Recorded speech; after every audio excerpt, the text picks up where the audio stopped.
Hi, I'm Noel, I'm a psychotherapist. Welcome to my YouTube channel. Do subscribe while you're here. If you're watching this on my website, go to the tab labelled Contact Us, put in your email details and ping that off to me, and I'll send you these emails, these blogs on a regular basis if you're interested. Saves you a lot of effort of finding them. So today's video, short video on a sort of well-known phenomenon or field in psychotherapy. It's called attachment, and attachment just means loving bonds between people, or not, as the case may be, which is some of the stuff we're going to talk about. Attachment theory really refers to sort of early years experience between the child and what's known as the primary caregivers. So mum and dad, or mum or dad and dad, whoever it is that's around in those early years up to about the age of 6, that provide the sort of emotional climate, the attachment climate for the child. The attachment climate, that sort of thing, what does that mean? It means how the child is supported when they're upset, how the child is fed, how the child is clothed and bathed, the sort of physical reality of that and the emotional reality of that, how it's done. So if a child's upset, how the carer responds to that, whether they're dismissive or angry, or whether they're accepting and can help the child and hold them. A lot of physical contact involved in attachment. And it produces all sorts of hormones inside the brain of the child and the parent, hopefully, which are bonding hormones, principally oxytocin, but others as well.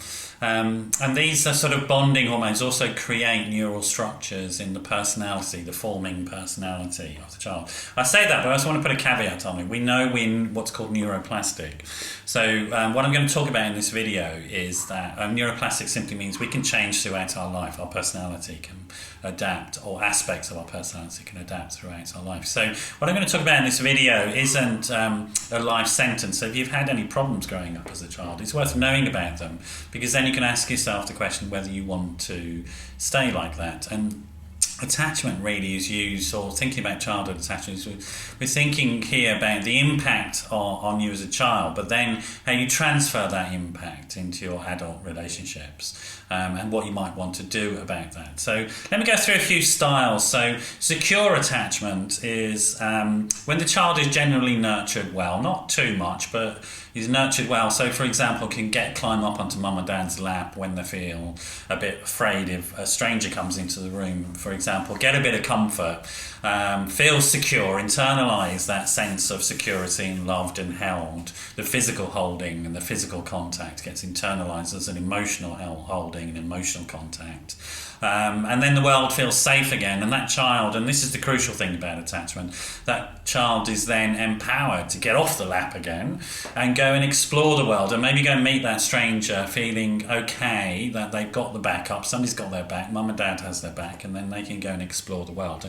And that's the point about secure attachment. It gives us the capacity to go and explore the world, develop new relationships with people, and be okay with our vulnerability and fear around them, and overcome that, and get a sense that it's okay, the world is generally quite benign. And that's where we get that sense of sort of benign sense that the world is okay and will look after us if we're upset. So it comes from that sort of secure attachment. Other attachment styles, now only about 45% of the population we estimate have secure attachment in that sense. And the rest of the population are sort of have different forms of difficulties or insecurities around attachment. Obviously the world goes on, so people must be doing something to overcome this stuff. So again, I just want to put that caveat in. There's a lot you can do around getting help. You can come and see somebody like me, a therapist, and I could help you understand those styles that you've got and how you can change them, and how you can develop new patterns of behaviour with people which are a bit more sort of comfortable. So some of the insecure, thinking about sort of insecure avoidant attachment or dismissive avoidant attachment. There's lots of words for this, but what does that look like? It looks like a situation in which parents, the primary caregivers, were sort of avoidant or rejecting of the needs of the child.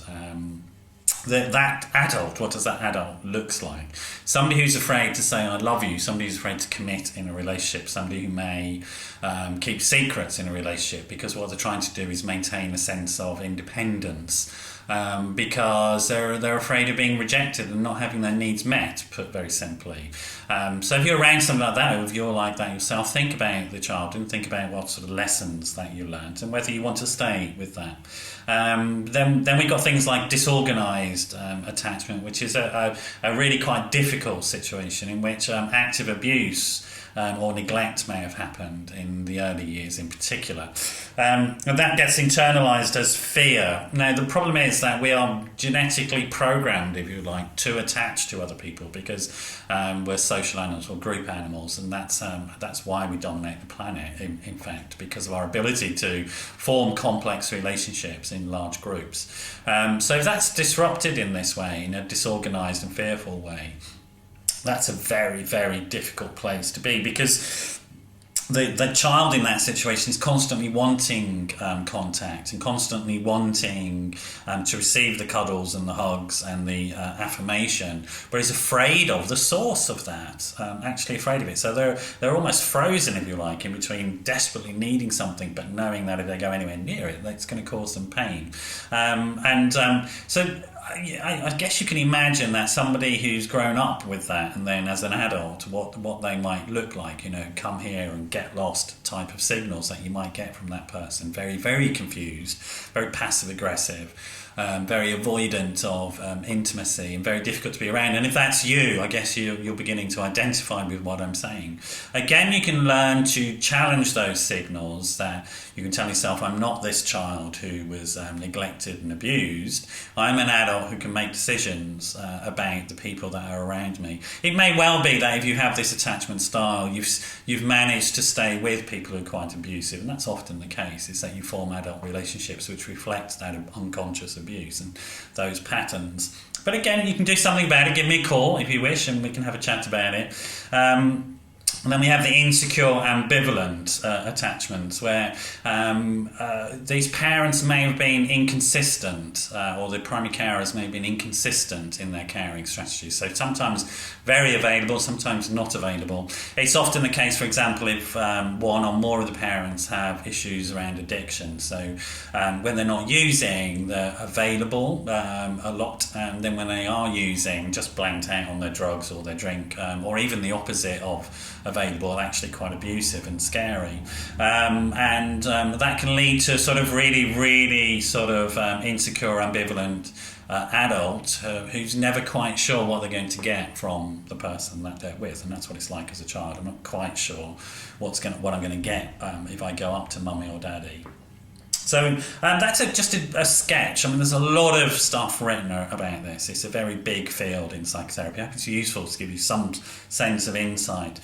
So those neural pathways are formed in early childhood around that. And we know that not just loving hormones such as oxytocin produce neural pathways, but stress hormones such as fear stress hormones such as adrenaline and cortisol, etc., foster neural pathways as well. And they're the hormones associated with fear, for example. If you're in an abusive situation, they will produce neural pathways as well. So what does that mean, neural pathways? It means your personality, if you like.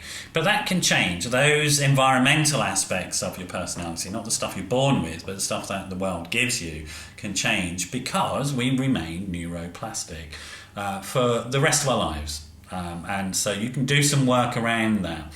Depends on what's going on. You can sort of think about this video and make an action plan for yourself, or you can go see a professional like myself who has an insight into these things, and we can help do what's called put your brain in a strange situation in our relationship, in the therapy relationship. Put your brain in a strange situation where it then has to adapt and change and create new neural pathways. And that's the core really of what sort of professional psychotherapy is about.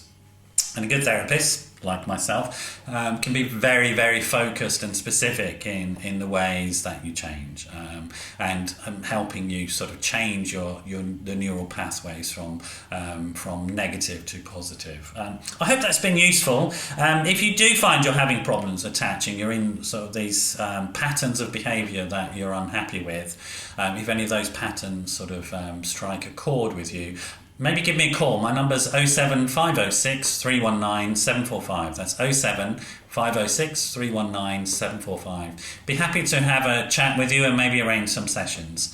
Have a great day, and I hope I'll see you again another time. Bye-bye.